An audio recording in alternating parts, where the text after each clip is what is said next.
আসসালামু আলাইকুম। আলহামদুলিল্লাহ, সুপ্রিয় ভিউয়ার্স, আমরা আবারও হাজির হয়েছি আজকে আরেকটি টিউটোরিয়াল নিয়ে। আমাদের আজকের tutorial Microsoft Office Word insert menu. Microsoft Office ওয়ার্ডের ইনসার্ট মেনু ব্যবহার করে কিভাবে মাইক্রোসফট অফিস ওয়ার্ডের পেজে হেডার, ফুটার, পেজ নাম্বারিং এবং ফুটনোট ইনসার্ট করতে হয়, এখন আমরা সে বিষয়ে দেখব।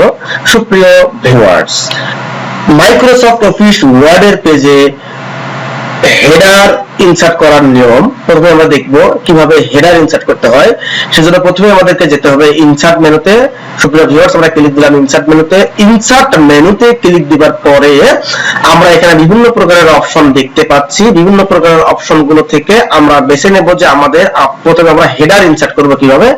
এইখানে এসে দেখেন যে ডান দিকে, একদম ডান দিকে মাঝামাঝি জায়গায় আমরা দেখতে পাচ্ছি হেডার লেখা আছে। হেডার আমরা হেডারের ড্রপ ডাউনটাতে ক্লিক দিলাম। ক্লিক দেওয়ার পরে আমরা যে স্টাইলের হেডারটি চাই সেই স্টাইলের হেডার এখানে আছে, আমরা সেই স্টাইলের হেডারটা এখানে ইনসার্ট করতে পারি। আমরা এই ধরুন যে এইরকম একটা হেডার চাচ্ছি। আমরা প্রথমে যেটি আছে ব্ল্যাঙ্ক হেডারে ক্লিক দিলাম। ক্লিক দেওয়ার পরে এখানে হেডার চলে আসলো। দেখেন যে আমরা এখানে হেডারে লিখলাম হচ্ছে ধরেন যে বাংলাদেশ, যে প্রত্যেকটা কথা পেজের উপরে বাংলাদেশ কথাটা লেখা থাকবে। বাস হয়ে গেল, আমাদের হেডার ইনসার্ট হয়ে গেল। আমরা হেডার ইনসার্ট করলাম। দেখেন প্রত্যেকটা পেজের শেষে কি থাকবে, একটা বাংলাদেশ কথাটা লেখা থাকবে। কন্ট্রোল এন্টার দিয়ে আমরা নেক্সট পেজে চলে গেলাম। দেখেন এখানে বাংলাদেশ কথাটা লেখা আছে। আবার কন্ট্রোল এন্টার দিয়ে নেক্সট পেজে চলে গেলাম। দেখেন এখানেও বাংলাদেশ কথাটা লেখা আছে। অর্থাৎ হেডারের সুবিধা হচ্ছে আমি হেডারটিকে যদি একবার এক জায়গায় লিখি তাহলে সব জায়গায় আর লেখার দরকার নেই। একবার লিখলে আমার সমস্ত পেজের মধ্যে হেডারটি চলে যাবে। এখন এই হেডারটিকে আমরা এডিট করব কিভাবে? হেডারকে এডিট করার জন্য সুপ্রিয় ভিউয়ার্স যে কাজটি করব, আমরা এই যে হেডার যে কথাটা লেখা আছে বাংলাদেশ, এখানে এসে এই হেডার অংশের উপর ডাবল ক্লিক করব। হেডার অংশে কি করব? ডাবল ক্লিক করব। ডাবল ক্লিক করলে এখানে আমরা হেডারটাকে এডিট করতে পারি। দেখুন বাংলাদেশ না লিখে আমি এখানে লিখব হচ্ছে ঢাকা। তাহলে আমাদের হেডারটি ঢাকা হয়ে গেল। বাংলাদেশটা চেঞ্জ হয়ে গেছে, প্রত্যেকটা পেজে ঢাকা হয়ে গেছে, প্রত্যেকটা পেজটা চেঞ্জ হয়ে ঢাকা হয়ে গেছে। তাহলে হেডারের সুবিধা কি? হেডারের সুবিধা হচ্ছে আমি একটি যদি হেডারে এক জায়গায় হেডার দেই, একটা পেজে হেডার দেই, তাহলে আমার ওই ডকুমেন্টের মধ্যে যতগুলো পেজ আছে প্রত্যেকটা পেজে হেডারটি চলে যাবে। এবং সেক্ষেত্রে আমার এক জায়গায় কারেকশন করলে সমস্ত জায়গায় কারেকশন হয়ে যাচ্ছে। এক্ষেত্রে হেডার একটা গুরুত্বপূর্ণ ভূমিকা পালন করে থাকে বলে আমি আশা করি। তো সুপ্রিয় ভিউয়ার্স, এই ছিল আমাদের আজকে হেডার ইনসার্ট করার পদ্ধতি। এখন আমরা দেখব যে কিভাবে ফুটার ইনসার্ট করতে হয়। ফুটার ইনসার্ট করার জন্য আমরা আবার যাব ইনসার্ট মেনুতে। ইনসার্ট মেনুতে যাওয়ার পরে আমরা দেখব হেডার যেখান থেকে ইনসার্ট করেছি হেডারের ঠিক পাশে একটা অপশন আছে ফুটার।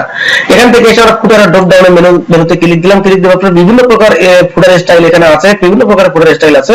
তার মধ্যে আমরা মোটামুটি একটা অপশন যেটা ফুটার আমাদের প্রয়োজনীয় ভাবে কাজে লাগে বা সচরাচর ব্যবহার করি, এই ধরনের একটা ফুটার। এই ফুটারটা আমরা গ্রিড যে নামে ফুটার আছে, এটা মোটামুটি সচরাচর ব্যবহার করি। অনেকটা মানে এটা অনেকটা স্বস্তিযোগ্য একটা ফুটার। আমরা আসলাম হচ্ছে সেই ফুটারে। এই ফুটারের এখানে এসে আমরা আসলাম হচ্ছে দেখেন পেজ 1/3 আসছে, পেজ 2/3 আসছে, বিভিন্ন প্রকারের পেজ নাম্বারটা চলে আসছে। আমরা এখান থেকে আসলে এভাবে না দিয়ে ফুড পেজটাকে আমরা পেজ না দিয়ে আমরা একটা ফুটারে ব্যবহার করলাম, নাম ভার্চুয়াল মিডিয়া 121। বাস আমাদের প্রত্যেকটা পেজের মধ্যে চলে আসছে যে ভার্চুয়াল মিডিয়া 121। আমরা ফুটার কেন ব্যবহার করি? ফুটার ব্যবহার করব এই কারণে যে অনেক সময় দেখা যায় যে আমাদের বিভিন্ন পেজের শেষে কপিরাইট মানে এই পেজের ওনারকে তাদের নাম অনেক সময় দিতে লাগতে পারে। সেক্ষেত্রে আমরা এই ফুটার ব্যবহার করতে পারি। ফুটার ব্যবহার করে খুব সহজে কাজটা করতে পারি। এবং ফুটারটিকে আমরা কাস্টমাইজ করার জন্য ফুটার অপশনের মধ্যে ডাবল ক্লিক করলে আমাদের আসলে তারপরে এখান থেকে বিভিন্ন প্রকার অপশন আসছে, এখান থেকে আমরা কাস্টমাইজ করে নিতে পারি। তো সুপ্রিয় ভিউয়ার্স, আমরা আসলে এগুলো দেখলে আস্তে আস্তে বুঝতে পারবো যে কোনটাতে কি কাজগুলো আছে। এবার আমরা দেখবো যে পেজ নাম্বার ইনসার্ট করার পদ্ধতি। সুপ্রিয় ভিউয়ার্স, আমরা এরপরে দেখবো যে পেজ নাম্বার ইনসার্ট করার পদ্ধতি, কিভাবে মাইক্রোসফট অফিস ওয়ার্ড এর পেজে পেজ নাম্বার ইনসার্ট করতে হয়।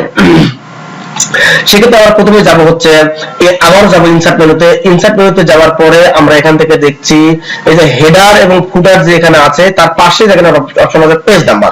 পেজ নাম্বারের ড্রপ ডাউন মেনুতে আমরা ক্লিক দিলাম। ক্লিক দেওয়ার পরে আমাদের এখানে অপশন আসছে যে আমি পেজ নাম্বারটা কোথায় চাই, top of the page, bottom of the page, page margin, current position, format page number, তারপর হচ্ছে রিমুভ পেজ নাম্বার, বিভিন্ন অপশন আছে। আমরা এখান থেকে আসবো হচ্ছে আমরা সাধারণত পেজ নাম্বারটা টপে দিলে সবচেয়ে সুবিধা হয়। আমরা দিলাম টপ অফ দা পেজ, আমরা পেজ নাম্বারটা দিলাম top of the page. Top of the পেজে দেওয়ার পরে আমাদের এখানে অপশন আছে যে পেজের টপের কোন জায়গায় পেজ নাম্বারটা চাই। এই দেখেন এখানে রাইট কর্নারে চাই নাকি একদম লেফট কর্নারে আমি পেজ নাম্বারটা চাই না, আমি পেজের মিডলে বরাবর পেজ নাম্বারটা চাই না, রাইট কর্নারে পেজ নাম্বারটা চাই। আমরা সাধারণত পেজ নাম্বারটা রাইট কর্নারে দিলেই ভালো হয়, আমরা দিলাম রাইট কর্নার। দেখেন আমাদের পেজ নাম্বারটা ইনসার্ট হয়ে গেছে। এখানে আমরা যখন অপশনটা ক্লিক দিচ্ছি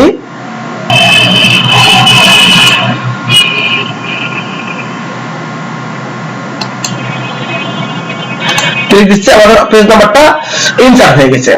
তাহলে আমরা দেখলাম যে আমাদের একটা মাইক্রোসফট অফিস ওয়ার্ড এর পেজে কিভাবে পেজ নাম্বার, হেডার এবং ফুটার ইনসার্ট করতে হয়। আমরা